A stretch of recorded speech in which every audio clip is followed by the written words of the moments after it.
একবার এক গুণী ব্যক্তি আমায় প্রশ্ন করেছিলেন, আচ্ছা বলো তো, রবি ঠাকুরের ভাষায় এক পরিবারে 3 ভাই বোন, একজনের বয়স 7, একজনের 9, একজনের 11, কার নাম কি হবে বলো তো?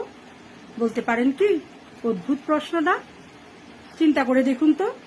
রবি ঠাকুরের ভাষায় যার 7 বছর তার নাম তেওড়া, যার 9 বছর তার নাম নবতাল, যার 11 বছর তার নাম একাদশী।